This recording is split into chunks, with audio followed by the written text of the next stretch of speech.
सोलापुरातून रामभक्त आस्था एक्सप्रेसने अयोध्येला रवाना। अयोध्या आस्था एक्सप्रेस सोलापूरच्या रेल्वे स्टेशनहून रामभक्तांसाठी स्पेशल रेल्वे सायंकाळी 7 वाजता रवाना झाली। युवा नेते मनीष भैया देशमुख, अक्कलकोट युवा नेते मिलन कल्याण शेट्टी यांनी रेल्वेला हिरवा झेंडा दाखवला। सोलापूर लोकसभा मतदारसंघातील 6 मतदारसंघातून रामभक्त अयोध्येसाठी रवाना झाले असून रामभक्तांमध्ये मोठा उत्साह दिसला। युवा नेते मनीष देशमुख यांनी दक्षिण सोलापूर विधानसभा मतदारसंघातून आलेल्या रामभक्तांना भेटून शुभेच्छा दिल्या।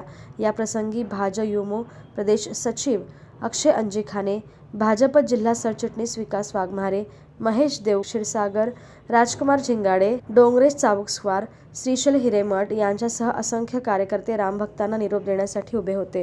रामभक्तांच्या उत्साहाला आलेले प्रचंड उधाण अपूर्व होते। रामनामाच्या घोषणांनी आसमंत दुमदुमून गेला।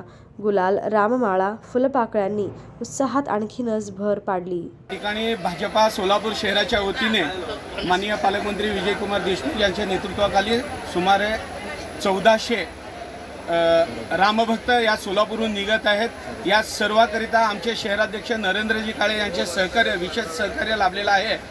म्हणजे सर्व रामभक्तांचं, केवळ भाजपा कार्यकर्त्यांचा आनंद एकदा म्हणजे गगनात मावेनासा झाला आहे। आणि हा स्टेशन परिसर, संपूर्ण रेल्वे हा राममय आणि भक्तिमय वातावरणानं फुलून आता चाललेला आहे। ओके।